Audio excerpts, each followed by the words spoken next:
Se você puder, abra a sua Bíblia comigo no Evangelho de Mateus, no capítulo 18, e nós vamos ler juntos dos versículos 7 até o 9. Eu vou ler na Almeida Revista Atualizada, mas qualquer que seja a sua versão, eu quero que você me acompanhe. São palavras do Senhor Jesus e ele diz: ai do mundo por causa dos escândalos, porque é inevitável que venham escândalos. Mas ai do homem pelo qual vem o escândalo. Portanto, se a tua mão ou o teu pé te faz tropeçar, corta-o e lança-o fora de ti.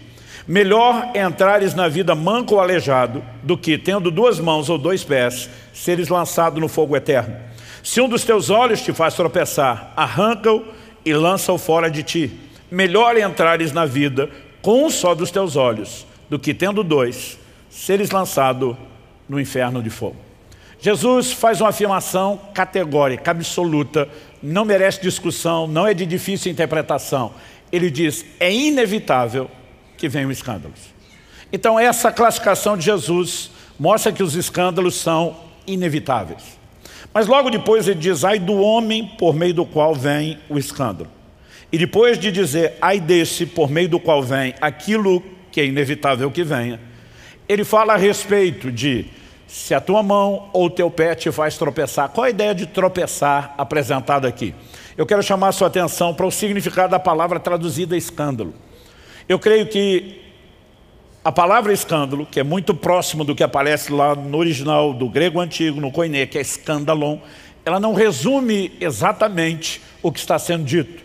De acordo com o dicionário Vine, a palavra escândalo, ele diz o seguinte: originalmente era o nome da parte de uma armadilha, na qual se colocava a isca, por conseguinte a armadilha ou a própria isca. No Novo Testamento, escândalo sempre é usado metaforicamente, na maioria das vezes, acerca de qualquer coisa que desperta preconceito, ou torna-se obstáculo para outros, ou os leva a cair no caminho.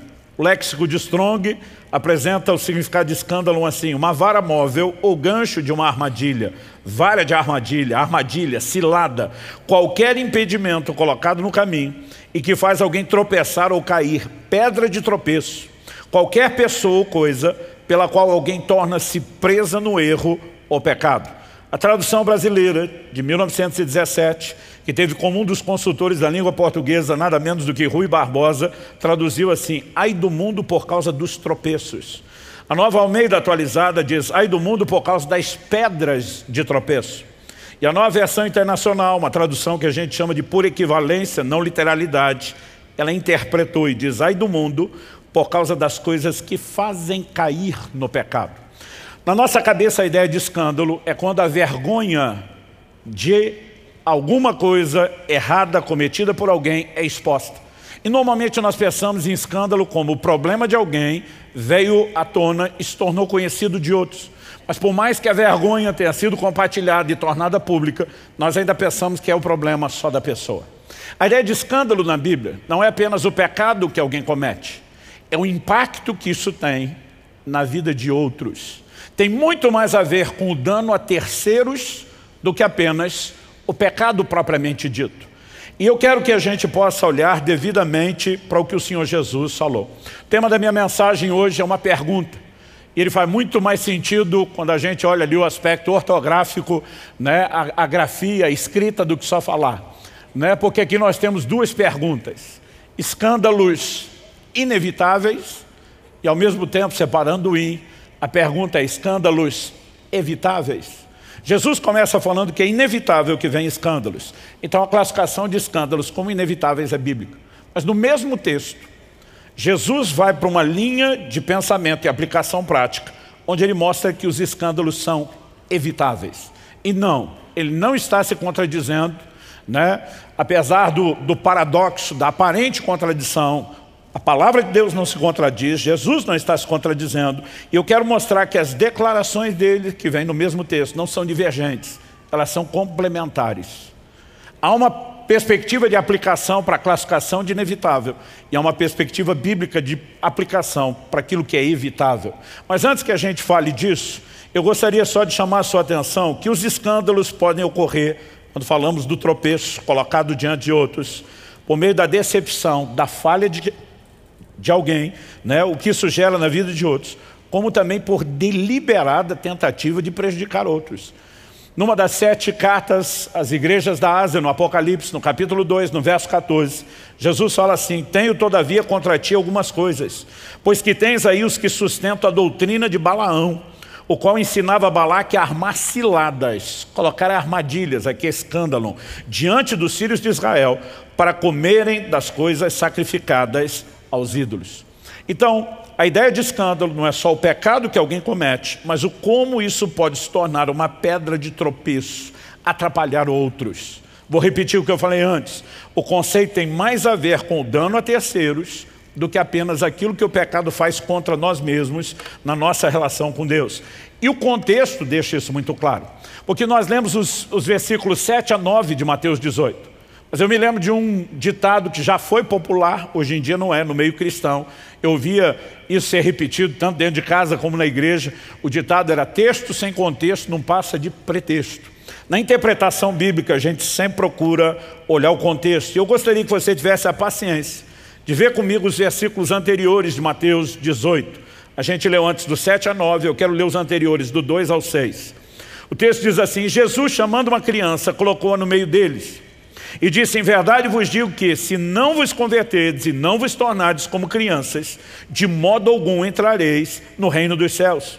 Portanto, aquele que se humilhar como essa criança, Jesus está falando de uma criança literal, idade cronológica, esse é o maior no reino dos céus. E quem receber uma criança tal como esta em meu nome, a mim recebe. Qualquer, porém, que fizer tropeçar aqui é por escândalo. Qualquer, porém, que fizer tropeçar a um desses pequeninos que crê em mim, melhor lhe fora que se lhe pendurasse ao pescoço uma grande pedra de moinho e fosse afogado na profundeza do mar. Jesus toma uma criança literal e ele, a partir disso, começa a falar: se o comportamento de vocês não for semelhante a uma criança, não há a menor chance de que você possa desfrutar do reino. Mas depois ele diz: quem fizer uma criança como essa tropeçar. E a partir daqui que a ideia de tropeço, de escândalo aparece.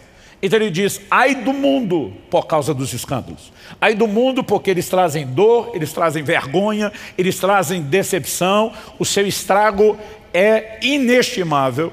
Mas ele também diz: ai do homem por meio do qual os escândalos vêm. Daqui a pouco nós vamos mexer no assunto de juízo sobre os promotores de escândalo. Mas antes disso, eu gostaria de chamar a sua atenção que Jesus está tentando proteger essas crianças. E isso precisa despertar em mim e em você uma consciência. Como igreja, como cristãos e ao mesmo tempo como cidadãos de uma sociedade que deveria proteger melhor as suas crianças. Nós estamos vendo o nível de abuso que estão tentando impor sobre as nossas crianças e nós não podemos assistir isso calados. Hashtag fica a dica. Voltando para o texto bíblico. O Senhor Jesus fala de crianças literais, mas quando você olha o ensino bíblico, nós não podemos excluir, embora a aplicação primária sejam de crianças literais, nós não podemos excluir aquelas que classificamos como espirituais. Em 1 de Pedro 2,2, a Escritura diz: como crianças recém-nascidas, desejem o genuíno leite espiritual, para que por ele lhe seja dado crescimento para a salvação. Então você vai ter adultos de idade avançada que acabaram de nascer de novo, espiritualmente falando, são crianças. Obviamente Jesus não falava só dessas pessoas, mas quando ele fala de não escandalizar os pequenos que creem nele, são os pequenos, os baixinhos literais, mas são aqueles de uma estatura espiritual ainda não desenvolvida, que também são sujeitos a um forte impacto que o nosso comportamento, seja positivo ou negativo, pode proporcionar. É diante dessa ideia que o Senhor Jesus vai apresentar o seu ensino. E eu acredito que nós precisamos ter isso muito claro na nossa mente. A vida cristã não diz respeito apenas à forma como eu e você nos conduzimos diante de Deus, mas a maneira como eu e você decidimos nos conduzir diante de Deus vai afetar a vida de outras pessoas e nós precisamos levar em conta os outros e não apenas a nós mesmos. A pergunta a ser feita é: qual o impacto que o bom testemunho tem na vida de outros? E ao mesmo tempo, a outra pergunta a ser feita é: qual o impacto que o mau testemunho pode ter na vida de outros? No meu primeiro ano como pastor, estamos falando de 30 anos atrás, eu me lembro de uma conversa que eu tive numa oficina mecânica lá em Guarapuava. Eu frequentava com uma certa regularidade a oficina, ela era de um novo convertido, recentemente havia entregado sua vida a Jesus lá na nossa igreja, estava dando os primeiros passos e eu visitava com uma certa recorrência, porque pensa num carro que ia quase tanto na oficina como eu tinha que ir ao supermercado. Eu brinco que aquele carro não podia ver um camarada assim, com um macacão sujo de graxa, que ele ameaçava dar problema. Uma vez estava dirigindo, passei perto de um cara com um macacão sujo e o carro ameaçou falhar. E eu falei para o carro, larga a mão de ser besta, aí um borracheiro, não é nem mecânico, pum, estourou um pneu. Vocês têm ideia de como era. Não era frequente. E eu estou lá conversando a respeito do carro e dos problemas que inevitavelmente estavam para acontecer. E esse mecânico falando comigo, e de repente ele vira para mim. Ele me olha de uma maneira muito fixa e eu não consigo esquecer essa experiência de quase 30 anos atrás. E ele muda completamente a conversa. Do nada ele olha para mim e diz, pastor, nunca caia. Falei, como é que é? Ele diz, nunca caia. Tem muita gente olhando para o senhor. E se o senhor tropeçar, o strike vai ser grande. Eu não consigo descrever como o temor de Deus se apoderou de mim naquele momento. Eu sabia que aquele novo convertido não estava falando algo de si, da cabeça dele, ele não tinha maturidade espiritual nem para aquilo. Eu entendi que aquilo era uma manifestação da parte de Deus por meio daquela pessoa. E aquela palavra entrou com força, porque apesar de já estar no ministério, eu por ser ainda muito novo e imaturo, nunca tinha parado para pensar que a forma como eu decido viver espiritualmente não afeta apenas a mim, mas afeta a vida de outros. E a partir daquele momento, de alguma maneira, eu comecei a compreender, se eu tropeçar, o dano não é só meu. Eu posso trazer dano a muita gente. Naquela época eu não imaginava quantos milhares de pessoas afetaríamos diretamente e quantos, muitos mais milhares afetaríamos indiretamente. Mas, desde então, eu comecei a procurar entender o que é que a palavra de Deus diz a respeito do assunto que hoje, talvez pela primeira vez nesses 30 anos, ele esteja pregando no formato de uma mensagem organizada e elaborada. E a primeira coisa que eu quero que a gente discuta é o que é evitável e o que é inevitável. Na verdade, vamos começar pelo inevitável, porque Jesus falou primeiro disso. Quando ele afirma é inevitável que venham escândalos, não tem mais o que discutir, o que interpretar, o que relativizar. O Senhor Jesus diz, vai acontecer e ponto final. É certo, a pergunta a ser feita é quando, onde, por meio de quem? Mas que vai acontecer, vai acontecer. E aí você precisamos ter em mente que o Senhor Jesus estava tentando nos preparar para lidar com a realidade dos escândalos. Nós não podemos de forma alguma tentar dizer que isso não vai acontecer no nosso meio. O Senhor Jesus diz, é inevitável que venham escândalos. Ponto. Agora, do que é que Jesus está falando? Quando ele simplesmente muda e diz, mas ai do homem pelo meio de qual vem. Jesus muda uma conversa que é coletiva. Escândalos em toda a humanidade. E ele agora vai falar de um indivíduo. Ai daquele por meio do qual vem. É quando Jesus torna o assunto agora individual e não coletivo. Que ele vai dizer, se a tua mão ou o teu pé te fazem tropeçar, promovem escândalos, pedra tropeço para você ou para os outros, e diz, corta e arranca de você. Jesus não está aqui advogando uma amputação literal. Ele não está advogando uma automutilação literal. Até porque não é a sua mão, o seu pé que pecam sozinho. Eles normalmente executam o que estão dentro de você. Não adianta você se livrar deles e a maldade vai continuar dentro de você. O que Jesus está dizendo é que nenhum sacrifício é alto demais para se evitar escândalos. Mas ele está dizendo que escândalos são evitáveis. Onde? Na perspectiva individual. Vamos tentar explicar isso melhor. Quando falamos da perspectiva coletiva, em termos de humanidade, e vamos deixar de lado a humanidade quando a gente pensa nos ímpios, natureza pecaminosa, caída, governados pela velha natureza. Vamos falar de crentes que nasceram de novo, têm uma nova natureza, mas não viveram todo o processo de santificação e transformação. Ou seja, são falíveis, sujeitos ao erro, à possibilidade de queda. Nesse ambiente de esse ambiente de gente falíveis, eu vou tentar falar isso e não vai sair. Nós precisamos entender que os escândalos vão pipocar. O que Jesus está dizendo é inevitável que eles apareçam. Por quê? Eu e você não temos controle sobre a decisão de outros. Então, quando falamos dos escândalos na perspectiva coletiva, eles são inevitáveis, não depende de nós. Mas quando ele traz o assunto para o individual, eu e você precisamos entender que o que a Bíblia está nos ensinando é que eles são evitáveis. Ou seja, eu e você vamos reconhecer, de acordo com o que Jesus falou, os escândalos vão pipocar por aí. Mas através de mim, não.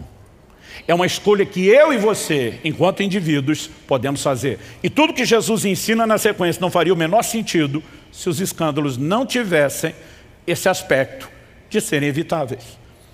Os outros textos bíblicos que nós vamos ler não fariam o menor sentido, porque não foi só Jesus que falou a respeito do assunto. Por exemplo, em Romanos, no capítulo 16, nos versos 17 e 18, Paulo diz: rogo-vos, irmãos, que noteis bem aqueles que provocam divisões e escândalos em desacordo com a doutrina que aprendestes. Afastai-vos deles, porque esses tais não servem a Cristo, nosso Senhor, e sim a seu próprio ventre, e com suaves palavras e lisonjas enganam o coração dos incautos. E diz: tem gente inocente sendo enganada? Tem, mas afaste-se dessas pessoas. As orientações sobre a possibilidade de evitá-los, elas se estendem. Por exemplo, além daqueles que deliberadamente se opõem a essa doutrina, nós temos aquilo que não dá para classificar como pecado direto. Eu classificaria de indireto. O que é isso? É quando o erro não está necessariamente naquilo que você faz, mas na maneira como você faz. Eu classificaria isso de uma liberdade irresponsável. Em Romanos, no capítulo 14, de 13 a 15, o apóstolo Paulo, falando pelo Espírito de Deus, diz: não nos julguemos mais uns aos outros. Pelo contrário, tomai o propósito de não pôr de tropeço ou escândalo ao vosso irmão. Vamos fazer uma pausa. Você pode repetir isso comigo? Diga: tomai o propósito de não pôr de tropeço ou escândalo ao vosso irmão. Se os escândalos não fossem evitáveis, por que a Bíblia nos mandaria firmar o propósito de evitar o escândalo?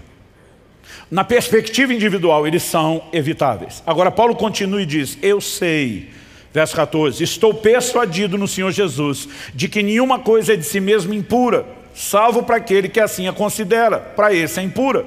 Se por causa de comida o teu irmão se entristece, já não andas segundo o amor fraternal. Por causa da tua comida, não faças perecer aquele a favor de quem Cristo morreu. Gente, para nós hoje, muitas vezes a gente não percebe o quão sensível esse assunto da alimentação era no início da igreja. Quando se conversava com os judeus, que durante séculos e séculos seguiram a lei de Moisés, havia muitas determinações classificando o que era puro e o que era impuro, o que se podia e o que não se podia comer. Paulo está tratando com toda a clareza do assunto. Ele diz: estou persuadido no Senhor Jesus de que nenhuma coisa é impura. Ele começa Romanos capítulo 14 dizendo: um crê que pode comer de tudo, o outro fraco na fé, ele chama isso de débil na fé, acredita só pode comer legumes. Essas disputas existiam não só no meio dos judeus, que tinham dificuldade de entender Hebreus 7,12, com a mudança de sacerdócio, a mudança de lei. Alguns deles estavam muito presos, mas quando o evangelho agora migra para o meio dos gentios, a confusão só aumentou. Porque no meio dos gentios o que eles tinham não era o entendimento de uma lei divina, eram práticas do chamado mundo pagão. Então muitos deles eram veganos não por opção de saúde, mas simplesmente por questões religiosas, porque para alguns deles comer carne era um ato profano. Então isso deu muito pano para manga no início da igreja. Paulo está dizendo: ei, eu sei, estou persuadido no Senhor que nada é impuro para si mesmo, a não ser para aquele que assim considera e resolveu acreditar nisso. Mas ele está dizendo ainda que você tem essa liberdade de entender que comer de tudo não é pecado. Se você advogar o uso da sua liberdade de maneira irresponsável e atropelar o seu irmão, você está faltando com amor e você está levando outras pessoas ao tropeço. Ou seja, errado não é só aquilo que você faz. Às vezes você pode fazer uma coisa certa e advogá-la do jeito errado e ainda assim trazer dano para pessoas que são fracas na fé. Andar em amor previne escândalos. 1 de João 2,10 diz: aquele que ama seu irmão permanece na luz e nele não há nenhum tropeço, no grego escândalo. Agora, o oposto, a falta de amor, só vai trazer dano. No verso 11 de 1 de João 2, a Bíblia diz: aquele porém que odeia seu irmão na Bíblia não é apenas a vontade de tentar matar alguém, é a falta de se importar e de andar em amor. Aquele porém que odeia seu irmão está nas trevas, anda nas trevas, não sabe para onde vai, porque as trevas lhe cegaram os olhos. A Bíblia nos mostra que na perspectiva coletiva, os escândalos são inevitáveis, vão acontecer. A pergunta, como eu disse, é quando, onde, por meio de quem? Porque nós não podemos controlar a escolha de outros. Mas no âmbito pessoal, os escândalos são evitáveis, porque eu e você podemos ter gerência sobre nós mesmos, sobre as nossas escolhas e dizer: isso não terá lugar na minha vida. Definido isso, em segundo lugar, eu quero te lembrar de uma das essências do cristianismo, que é o princípio do exemplo. O exemplo não é apenas uma forma didática, ele é a forma didática. E não apenas quando falamos da formação de discípulos. O pastor Marciano falou, vocês acreditaram na gente quando éramos os improváveis. E foi um bom exemplo, porque hoje eles estão acreditando em muitos de vocês que também eram improváveis. Jesus diz em João 13,15, eu vos dei exemplo para que como eu fiz, vocês também façam. O ensino de Jesus não era só teórico, olha gente, façam isso. O ensino dele era muito prático. E era fundamentado no quê? No seu exemplo. Cristo se torna a nossa referência, o nosso padrão de fé. E Paulo em 1 Coríntios 11:1 diz, sejam meus imitadores, como eu sou de Cristo. Paulo está dizendo, eu decidi segui-lo como referencial. E à medida que eu me alinho com ele, eu me torno referencial e modelo para vocês. Quando eu era garoto, eu ouvi tanto na igreja uma frase, que eu cheguei quase a acreditar que ela era parte da Bíblia. A frase que a gente ouvia era, não olhe para o homem, olhe para Jesus. Eu acho que essa frase fez tanto bem quanto mal. Tinha o seu aspecto positivo e negativo. Qual era o aspecto positivo? Quando alguém se decepcionava com a queda de outro, especialmente de um líder, lembrar essa pessoa de olhar para Jesus, em primeiro lugar é bíblico. Hebreus capítulo 12, verso 1, olhando firmemente para Jesus, o autor e consumador da nossa fé. Os nossos olhos devem estar nele. Agora, se a frase for usada para se eximir da responsabilidade do bom testemunho e do exemplo, aí nós temos algo caótico, catastrófico. Por quê? Nós temos a responsabilidade de imitar o exemplo de Jesus e dessa forma nos tornar referencial e exemplo aos outros. E, gente, isso não diz respeito só à fé. Quando Kelly e eu lançamos nosso livro Como Flechas sobre criação de filhos, eu me lembro de uma live que a gente estava fazendo com alguém, a pessoa do outro lado perguntou, e aí, o que vocês acham que é o mais importante na criação de filhos? Nós respondemos junto, como se tivesse combinado, em coro, o exemplo. Porque não adianta você dizer para os filhos, faça o que eu falo, mas não faça o que eu faço. O exemplo tem um peso, tem um poder extraordinário. E no reino de Deus é a maneira através da qual nós reproduzimos na vida de outros aquilo que temos reproduzido da parte de Cristo na nossa própria vida. Quem está entendendo, diga amém. Quando você olha para a Escritura, nós precisamos entender essa declaração. Não olhe para o homem, olhe para Jesus. Na seguinte perspectiva, se alguém deixou de seguir o referencial, você o descarta e mantém os seus olhos em Jesus. Mas quando alguém está seguindo a Jesus como referencial, ele deve ter a consciência e a responsabilidade de ser modelo. E cada um de nós deve ter essa atitude e mentalidade. Isso não diz respeito apenas a uma liderança. A responsabilidade de não escandalizar não se limita a líderes. De ter um bom exemplo não se limita a líderes. Eu citei Romanos 14:15, Paulo está falando para todo cristão, se o seu irmão se entristece por causa da comida, você não está andando segundo o amor. Isso tem nada a ver com liderança, tem a ver com o comportamento do dia a dia. Na hora da refeição, não era nem no culto. A responsabilidade que eu e você temos de um bom comportamento, leia-se, testemunho de vida, é porque ele embeleza, de acordo com a Escritura, a doutrina de Cristo. E a falta dele, nós podemos dizer que macula, enfeia a doutrina de Cristo. Se a gente puder inventar o verbo enfeiar. Em Tito capítulo 2, de 7 a 10, nós lemos, verso 7. Paulo diz, seja você mesmo um exemplo de boas obras. Você pode repetir isso? Diga comigo. Seja um exemplo de boas obras. Paulo diz, no ensino mostre integridade, reverência, linguagem sadia e irrepreensível, para que o adversário não seja envergonhado. Para que o adversário seja envergonhado, não tendo nada de mal a dizer a nosso respeito. Ele está dizendo que um bom testemunho cala a boca de qualquer opositor da fé.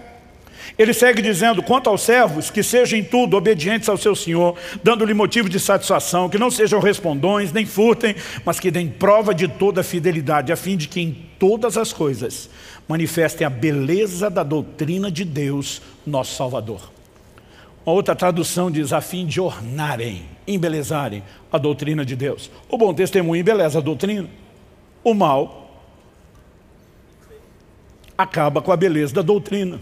Ou seja, nós temos a responsabilidade de viver um evangelho que não seja meramente teórico, que seja prático, que manifeste exemplo, boa conduta. Quem está entendendo, diga amém. Então, quando falamos de escândalo, nós estamos falando de pessoas que deixaram de ser boa referência, bom exemplo, para se tornar uma péssima referência e um mau exemplo. Agora, a pergunta a ser feita aqui na sequência, depois de pensar no que é evitável e o que é inevitável, entender o princípio de exemplo, e aqui eu quero gastar um pouquinho mais de tempo nesse terceiro lugar, é como lidar com os escândalos. Se na perspectiva coletiva, eles são inevitáveis e vão aparecer, a pergunta é só quando, onde, por meio de quem? Quando surgirem, como eu e você vamos lidar com isso? Eu acredito que Jesus, que era intencional em tudo que falava e ensinava, Ele queria nos preparar para isso. Eu sempre digo que a decepção é proporcional à expectativa. E muitos de nós criamos fantasias, expectativas são fantasiosas, exageradas, a respeito de muitas coisas. Alguns entram no casamento com uma expectativa acima da realidade e a decepção será proporcional. Outros tendem a viver ou procurar viver a vida profissional dessa forma. Em todas as áreas funciona assim e na igreja não é diferente. Essa é a razão pela qual, desde o início da igreja, 18 anos atrás, eu lembro que durante muitos anos só eu dava aqui o curso de membresia. Era um momento de, usando a linguagem dos meus amigos nordestinos, dizer onde é que você está amarrando seu jegue. Então a gente dizia, a igreja assim, nós cremos nisso, nós trabalhamos dessa forma. E desde o início eu dizia, no final vou fazer uma promessa a vocês. O povo ficava curioso, a gente dizia, pastor, a promessa, eu dizia no finzinho. E quando chegava o fim, se não falava, sempre tinha um que cobrava. Pastor, a promessa. Eu dizia, a minha promessa é a seguinte, nós vamos falhar com vocês. Então eu dizia o quê? Eu dizia, eu garanto, empenho a minha palavra, que nós vamos falhar com vocês. Nós não queremos, mas em algum momento eu sei que nós vamos falhar. Agora, nesse ambiente, onde nós não queremos falhar, mas vamos falhar, quando falhar, nós vamos manifestar uma grande disposição de consertar depois. As pessoas diziam, pastor, por que essa promessa? Eu dizia, porque eu quero derrubar a sua expectativa. Nós não somos um ambiente de gente perfeita. Nós vamos falhar. E quando eu olho para Jesus ensinando essas coisas, eu acredito que não é muito diferente. Nenhum de nós pode deduzir que mesmo líderes estejam acima de qualquer suspeita. Isso não existe no mundo cristão, numa fé ensinada nas Escrituras. Nós temos a mania de olhar para homens e mulheres que Deus usa quase como aquela mentalidade dos gregos antigos, são semideuses. Não. Quando a Bíblia fala de homens que Deus usou como Elias, diz, semelhantes a nós, sujeitos às mesmas paixões. Traduzindo, farinha do mesmo saco. Eu e você precisamos entender isso. Por exemplo, 1 Timóteo capítulo 5, verso 19. Paulo diz assim, não aceite denúncia contra presbítero. Na cartilha de alguns líderes, o versículo só vai até aqui e para. Isso poderia sugerir que então eles estão acima de qualquer suspeita. Quem são os presbíteros? Não são apenas os pregadores, os pastores. Eram os homens de governo que lideravam, supervisionavam a vida da igreja. Mas ele continua e diz, não aceite denúncia contra presbítero, a não ser exclusivamente sobre o depoimento de 2 ou 3 testemunhas. Ele está dizendo, se for só a palavra de um contra o outro, o processo disciplinar não anda. Porque essas pessoas não chegaram até esse lugar sem construir uma vida de exemplo. Em 1 Timóteo 3, Paulo diz, se alguém almeja episcopado, excelente obra almeja. Ele diz, mas o bispo tem que ser, e aí vem uma lista de qualificações. Se você só uma lista que ele faz dos bispos, na sequência dos diáconos, eliminar as repetidas, você tem uma lista de 16 características explícitas. Dá para tomar mais uma ou duas por inferência. Das 16 explícitas, só uma diz respeito à habilidade, apto para ensinar. Todas as outras 15 são traços de caráter. Agora, qual é o modelo de formação de líder da igreja, generalizando dos últimos séculos? A gente manda um camarada 4 anos para o seminário estudar teologia, aprender muito para voltar apto para ensinar. Só que 15 das 16 características são traços de caráter, e a maioria sai de 4 anos de teologia, sem nunca ter tido uma aula sobre caráter. E nós começamos a tornar o processo de formação de líderes cada vez mais complicado. Por quê? Valorizamos habilidades e subestimamos a importância de um caráter. De acordo com o princípio bíblico, para chegar lá, ele tinha que ter uma história exemplar. Mas se depois de chegar, perder o exemplo, tem que sair do lugar que está. Apocalipse capítulo 2, carta à igreja de Éfeso, o Senhor falando com o anjo, o mensageiro da igreja de Éfeso, diz, se você não se arrepender, eu tiro de você o candeeiro que eu lhe entreguei. Se você ler Apocalipse 1, na visão João vê 7 estrelas e 7 candeeiros. A Bíblia diz que os 7 candeeiros eram as 7 igrejas. E as estrelas eram os anjos, os mensageiros das igrejas. O Senhor está falando para o mensageiro, se você não arrepender, eu tomo de volta a igreja que eu lhe confiei. Porque para entrar no ministério tem que ser exemplar e para permanecer também. Se o exemplo for comprometido, a liderança também está comprometida. Agora, quando a Bíblia apresenta líderes falhos, sujeitos a processos disciplinares, eu e você vamos tentar criar uma ideia de que isso nunca vai acontecer. Eu queria poder prometer a você que no nosso meio isso nunca vai acontecer, não posso, até porque já aconteceu. Anos atrás, quando ainda usávamos o prédio e a estrutura da Água Verde, Eu passei um dos momentos de maior dor e vergonha da minha vida. Tive que vir diante da igreja anunciar não apenas um processo disciplinar para um membro da equipe pastoral, mas tive que publicamente pedir perdão pela má conduta de um dos nossos. Eu nunca senti tanta dor no meu coração, tanta vergonha, como naquele dia que eu tive que vir a público. Ou seja, quando nós olhamos para a nossa própria história, não dá para garantir que os escândalos não acontecerão. A pergunta é, quando acontecerem, como eu e você vamos nos conduzir? Como eu e você vamos nos comportar? Agora preste atenção, isso não significa que esteja tudo bem falhar. Jesus diz, ai do homem por meio do qual vem escândalos. Sabe o que ele está dizendo? Ele diz, eu vou tratar do assunto com seriedade. É mais grave do que a maioria de vocês imaginam. Em Mateus, no capítulo 13, nos versos 41 e 42, no final da parábola do joio e do trigo, Jesus diz, mandará o Filho do Homem e os seus anjos, que ajuntarão do seu reino todos os escandalon, os promotores de escândalos, as pedras de tropeço, e os que praticam iniquidade, os lançarão na fornalha acesa. Ali haverá choro e ranger de dentes. É indiscutível que haverá juízo. Jesus fala de pessoas que no último dia vão dizer, Senhor, no teu nome nós expulsamos demônios, nós profetizamos, nós curamos enfermos. Ele não vai dizer mentira, não fizeram isso. Ele não vai dizer coisa nenhuma, não foi no meu nome. Ele vai dizer, apartai-vos de mim, vocês praticam iniquidade, eu não vos conheço. Sabe o que ele está dizendo? Vocês não me representam. Porque fazer as minhas obras sem manifestar o meu caráter não dá a vocês o direito de me representarem. Então nós não podemos olhar e simplesmente dizer, não, não vai acontecer. Ao mesmo tempo, quando acontece, a gente diz, o juízo será severo. Ao mesmo tempo, precisamos entender que pessoas, como Davi, chamado de um homem segundo o coração de Deus, que caem e se arrependem, precisam encontrar no nosso meio um ambiente de restauração. Gálatas capítulo 6, verso 1, nos fala a respeito disso. O texto diz de uma maneira muito clara, irmão, se alguém for surpreendido em alguma falta, vocês são espirituais, restaure essa pessoa com espírito de brandura. Outra versão diz com mansidão. Mas ele também diz, e que cada um tenha cuidado, para que não seja também tentado. Ele está dizendo, mesmo vocês, os espirituais, que podem ajudar a restaurar, cuida. Porque o que aconteceu com ele poderia acontecer com você. Traduzindo, ninguém está acima de qualquer suspeita. O ambiente de amor e restauração não significa um ambiente de está tudo bem, pode fazer. Nós precisamos ter uma cultura, uma mentalidade forte para fazer todo o possível, para asfixiar toda a possibilidade de escândalo no nosso meio. Quem está entendendo, diga amém. E precisamos entender o assunto é sério e merece juízo, julgamento diferenciado. Mas a pergunta a ser feita é, e se alguém falhar? O que eu e você podemos fazer? Nós podemos escolher não promover o escândalo, mas não podemos escolher pelos outros. E outros escolherão promover o escândalo. E quando isso acontecer, a pergunta é, como eu e você devemos nos comportar? Eu quero te apresentar 4 perspectivas e vou te dar o fundamento bíblico. A primeira delas é, não se afaste de Jesus por causa dos que tropeçaram. Você pode repetir isso comigo? Diga, não se afaste de Jesus. Vamos fazer melhor, fala para o vizinho ao lado. Pastor, não fala com estranho, se apresenta antes então. Fala para o vizinho ao seu lado, diga, não se afaste de Jesus por causa dos que tropeçaram. Em Filipenses 3,18, o apóstolo Paulo diz, pois muitos andam entre nós, está falando de gente do meio, dos quais repetidas vezes eu lhes dizia, agora eu digo até chorando, que são inimigos da cruz de Cristo. No nosso meio surgirão gente que pela sua conduta não são promotores da mensagem da cruz, eles se tornaram inimigos, eles estão trabalhando contra ela. A pergunta a ser feita é, eu vou permitir que o inimigo da cruz me coloque contra aquele que morreu por mim na cruz? Eu vou deixar que a queda dele seja desculpa para que eu esfrie e me afaste de Jesus? De jeito nenhum.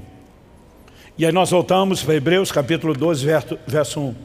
Olhando firmemente para Jesus, o autor e o consumador da fé. Ele começou a minha fé, ele termina. Eu não vou deixar nenhuma dessas pessoas abortar o processo ou me roubar do relacionamento com ele. Quem está entendendo, diga amém. Segunda verdade, não desvalorize a palavra pelo não cumprimento dos que a ensinaram. Eu tenho visto muita gente. Quando eu falo muita gente, não são só gente que nós recebemos aqui. A maior igreja hoje no Brasil não se reúne nos prédios, não está em contato com os outros irmãos. Ela é composta de muita gente decepcionada pelo mau testemunho de muitos outros. Agora, a pergunta a ser feita é, o não cumprimento da palavra por parte daqueles que a ensinaram invalida a verdade da palavra de Deus? Sim ou não? Vamos ver o que Jesus, o cabeça da igreja, ensinou, Mateus 23, de 1 a 3.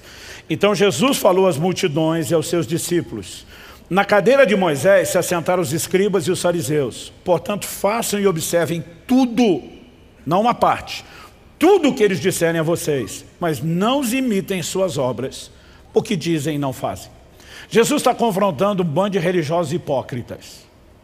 Ele está dizendo: se vocês olharem para o comportamento deles, não merece ser imitado, porque eles não vivem o que estão ensinando a vocês. Mas o que eles estão ensinando não é um código de comportamento humano, é a palavra de Deus. Então obedeça a tudo o que eles ensinarem, enquanto eles estiverem ensinando a palavra. Só não olhe para o comportamento deles e não imite o mau testemunho deles. Mas sabe o que Jesus está dizendo? O não cumprimento da palavra por parte dos que ensinam não invalida a veracidade da palavra de Deus que nos alcançou. E nós temos um compromisso com a palavra, independente do bom testemunho de quem ensina. Quem está entendendo, diga amém. Terceiro lugar, afaste-se dos promotores de escândalo. Você pode repetir o segundo, diga: não desvalorize a palavra pelo não cumprimento dos que a ensinaram. Terceiro, repita comigo: afaste-se dos promotores de escândalo. Romanos 16, 17, Paulo diz: rogo-vos, irmãos, que noteis bem aqueles que provocam divisões e escândalos, em desacordo com a doutrina que aprendesse. Afastai-vos deles. Ele não está falando de mera punição social. A Bíblia diz que quando alguém arrepende, a gente vai trabalhar a restauração. O que a Bíblia está falando de gente que continua promovendo sem se arrepender. Há um nível de relacionamento onde você não exerce mais influência e não proporciona mudança. E se você chegou nessa fase, o risco é que você seja influenciado. Sem contar que o relacionamento e o convívio com promotores de escândalo pode funcionar como uma espécie de cumplicidade ou de chancela sobre um comportamento errado.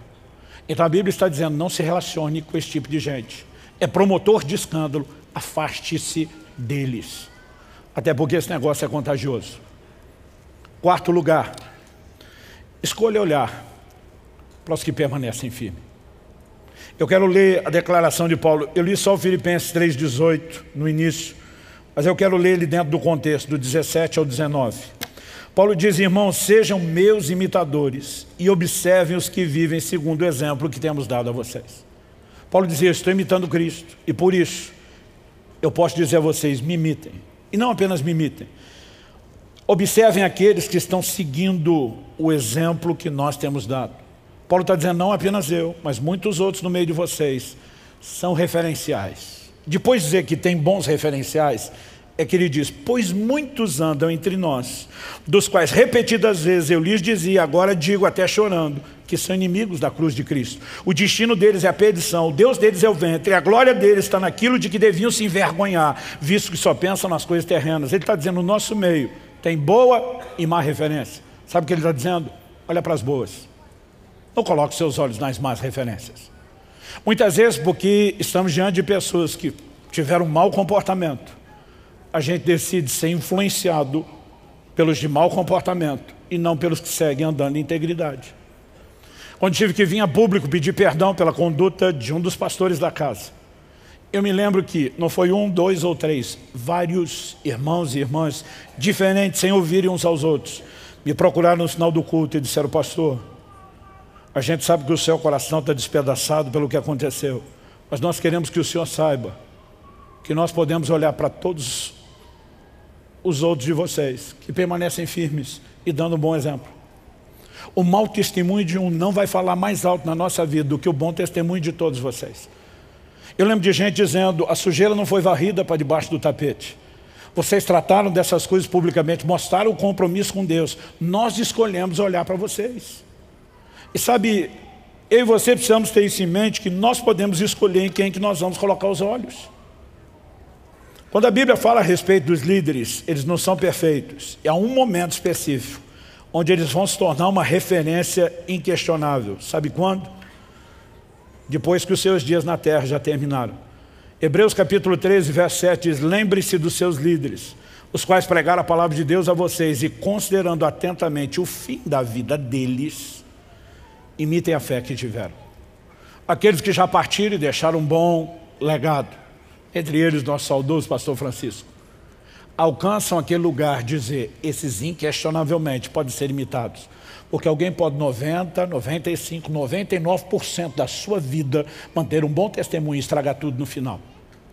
Mas quando nós terminamos a carreira com uma vida de integridade, de referência, de bom exemplo, então o legado do bom exemplo se perpetua.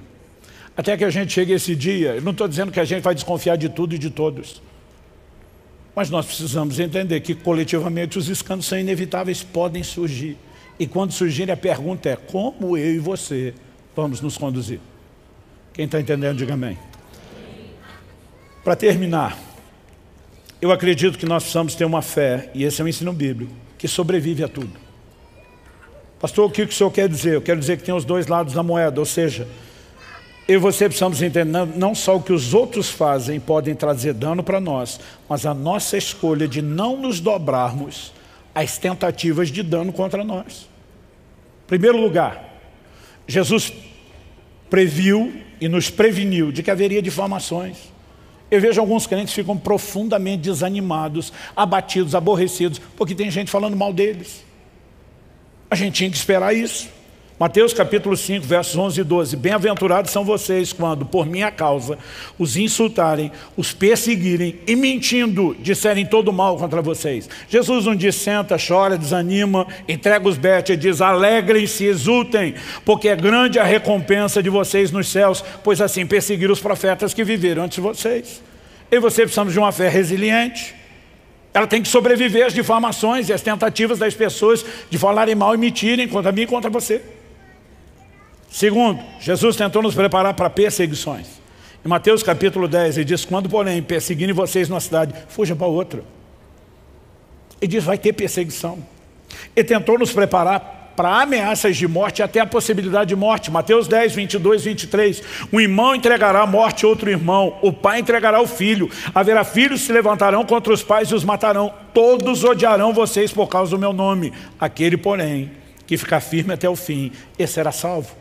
O que ele está dizendo, não importa o nível de oposição, de ameaça, ou mesmo se chegarem às últimas consequências de matarem você por causa da sua fé em Jesus, o Senhor está dizendo, não desista. Ele está dizendo, sua fé tem que resistir a tudo. Agora, ele nos preparou para ter uma fé que aguenta difamação, perseguição, ameaça de morte, a própria morte, mas não sobrevive a escândalo. A quantidade de gente distante de Jesus hoje, por causa do escândalo dos outros, é enorme. E de forma alguma nós estamos tentando justificar o escândalo dessas pessoas. Eles serão julgados por Deus, mas preste atenção. A escolha de como se conduzir diante do que outros fazem, mesmo tentando trazer dano a você, é sua e não é deles. Paulo escreve aos Coríntios, em 1 Coríntios 11, 18 e 19, ele diz, porque antes de tudo, estou informado de que quando se reúnem na igreja, existem divisões entre vocês. E eu, em parte, acredito que isso é verdade. E até é necessário que haja partido entre vocês, para que também os aprovados se tornem conhecidos. Paulo está dizendo, é necessário. Outro dia eu vi um irmão reclamando, pastor, tem muita imaturidade no nosso meio. Eu falei, é nessa hora que os maduros aparecem. E o irmão não está aparecendo. Porque sabe, é fácil ficar falando dos outros. A pergunta é como você vai reagir diante da fraqueza, da debilidade e da imaturidade dos outros, da carnalidade de outros, ou mesmo do escândalo de outros. Em Atos 20, 29 e 30, Paulo numa conversa com os presbíteros de Éfeso, numa reunião que aconteceu em Mileto, ele diz, eu sei que depois da minha partida aparecerão no meio de vocês lobos vorazes que não pouparão o rebanho, e que até mesmo entre vocês levantarão homens falando coisas pervertidas para arrastar os discípulos atrás de si. Agora a gente acredita que isso ia acontecer naquela época, mas não hoje. A verdade é que eu e você precisamos ter um coro um pouquinho mais forte. E nós precisamos ter um entendimento claro do que a Bíblia ensina. Na próxima fase que virá, nós teremos a responsabilidade de viver uma vida de compromisso, de integridade, de exemplo como nunca antes. Nós precisamos criar um ambiente de entendimento bíblico, de rendição ao Senhor, que asfixie toda a possibilidade de escândalo. Mas se surgirem, nós precisamos ter uma resiliência de fé, dizendo, meu compromisso com Jesus seguirá inalterável, independente da esculhambação dos outros. Uma fé que sobrevive a tudo. Quem está entendendo, diga amém. Para terminar, eu vou mexer na parte que alguns não gostam. O ensino de Jesus sobre escândalo incluiu o perdão aos que falham conosco. Em Lucas 17, nós temos um detalhe que no registro de Mateus 18 não entra. Lucas 17, 1 a 4. Jesus disse aos seus discípulos, é inevitável que existam pedras de tropeço, no grego, escândalo, mas ai de quem é responsável por elas. Seria melhor para esse que uma pedra de moinho fosse pendurada ao seu pescoço e fosse atirado no mar do que fazer tropeçar um desses pequeninos. Deixa eu fazer uma pausa antes de terminar o texto todo está tudo junto, mas deixa eu fazer a pausa. Jesus não está fazendo apologia ao suicídio. No meu entendimento bíblico, isso precisa ficar claro para nós, enquanto igreja local.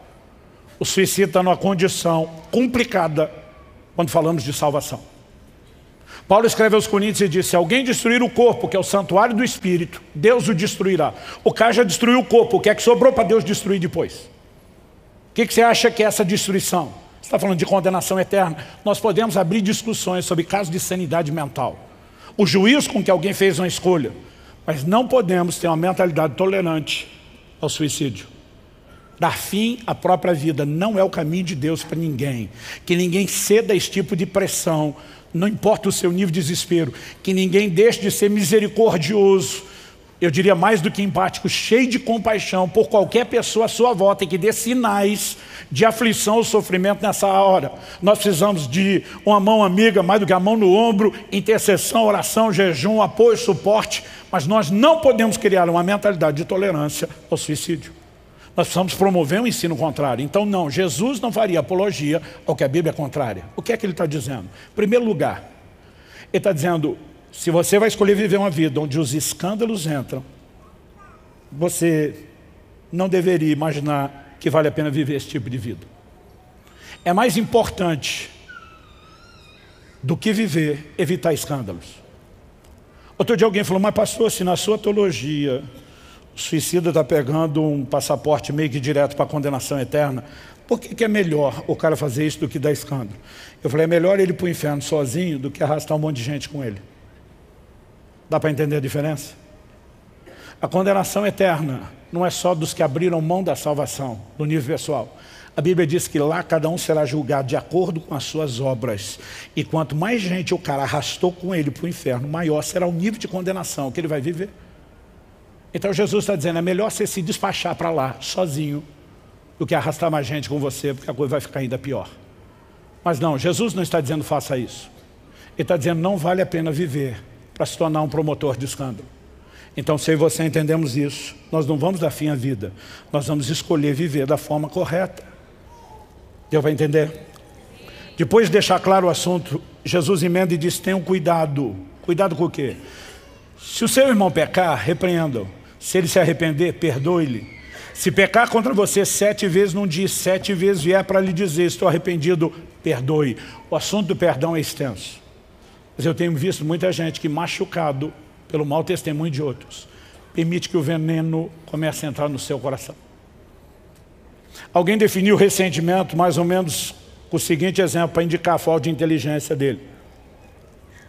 Diz, o ressentimento guardado no coração é algo assim semelhante a você beber todo dia um pouco de veneno, esperando que quem te feriu morra. Quem está morrendo é você.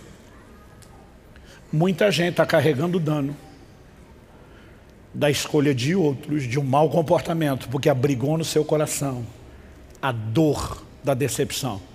Quando Jesus diz, ai do mundo por causa dos escândalos, gente, isso é trágico. Não há outra forma de definir. Mas eu e você podemos parar o efeito disso no nosso coração. Nós podemos ter uma blindagem em Deus, onde a gente diga, eu não vou sucumbir à escolha errada de outros. Estão me entendendo? Para concluir, reconheça que quanto a outros os escândalos são inevitáveis. E nessa perspectiva, prepare-se para eles. Mas reconheça que quanto a você, a perspectiva individual, os escândalos são evitáveis. Não faça suas escolhas de forma egoísta ou leviana. Um crente quando tropeça nunca está afetando só a si. Nunca está prejudicando só o seu relacionamento com Deus. Ele vai afetar outras pessoas. Reconheça que você é um candidato e procure andar em vigilância e usar os recursos de Deus. Eu tenho uma oração que eu faço desde o início do ministério. Eu com frequência digo a Deus, Senhor, se algum momento a corda for romper para o meu lado, eu não for segurar a onda, eu não for dar conta, eu lhe imploro que o Senhor me leve antes. Significa que eu não quero viver? Não. Significa que não vale a pena viver se for para macular o nome do Senhor, se for para desonrá-lo. E já falei para minha mulher e toda a equipe pastoral, se eu for embora cedo, não ore para eu ressuscitar. Porque só há uma possibilidade de eu ir embora cedo, é Deus me poupar de alguma bobagem. Então vocês estão proibidos de orar. Significa que eu estou esperando que isso aconteça? Não. À medida que eu oro isso dia após dia, eu estou me lembrando que antes de qualquer escolha, eu preciso ficar longe do escândalo e honrar o Senhor. Porque se naquela época, cuidando de algumas poucas centenas de pessoas, a advertência do mecânico lá era o strike será grande, eu fico imaginando hoje o lugar que eu estou. Eu não tenho o direito de tratar o ministério como se fosse só um privilégio e não uma responsabilidade. Isso aqui é um bom motivo para ficar longe dos escândalos. Jesus diz, se você os evitar, você entra na vida. Ele diz, mas os meus anjos vão recolher os promotores de escândalo, vão lançar no fogo do inferno. Eu acho que só isso já era motivo suficiente, mas ainda seria uma perspectiva egoísta. Nós precisamos pensar não só em nós. Nós precisamos pensar no impacto que a nossa maneira de viver terá sobre as pessoas. Talvez você não escolheu uma vida de pecado, mas talvez você escolheu ser um crente medíocre, na média, para não dizer abaixo dela, meia boca. A pergunta é qual o impacto que você está exercendo sobre as outras pessoas. Ah, pastor, não desviei ninguém, mas quanta gente se inspira? Nós precisamos pensar que as escolhas que fazemos vão produzir impacto na vida de outros. E Deus nos julgará não só pelos efeitos das nossas escolhas, na nossa própria vida, mas pelo impacto na vida de outros. Não dá para deixar isso de fora do Evangelho. E se a gente tentar deixar, nós vamos estar só brincando de igreja e de Evangelho. E uma brincadeira de muito mau gosto. Então que Deus nos ajude, debaixo do temor do Senhor, a entender a importância de uma vida de santificação, de integridade, de compromisso, de fidelidade e de bom exemplo. Se nós queremos passar de fase, nós vamos ter que entender isso de uma maneira bem mais profunda. Você recebe essa palavra em nome de Jesus? Alguns falaram amém, em vez de amém. Vamos ficar em pé para parecer que está acabando. Senhor Jesus, nós suplicamos graça e favor do alto, para que haja não só entendimento racional, mas espiritual da Tua palavra. Para que haja aquela aplicação personalizada que só o Teu Espírito pode produzir. Para que a Tua palavra, como o Senhor falou por boca do profeta, cumpra o propósito pelo qual tem sido enviada. E nós oramos que não seja só aqui e agora, nessa reunião. Mas que depois deixarmos esse lugar, que aquilo que o Senhor começou continue. Que mais do que informação, mais do que alinhamento, a Tua palavra produza resultados maiores e progressivos na nossa vida. Que o temor do Senhor toque de uma forma particular os nossos corações. Nós oramos em nome de Jesus. Em nome de Jesus. Amém.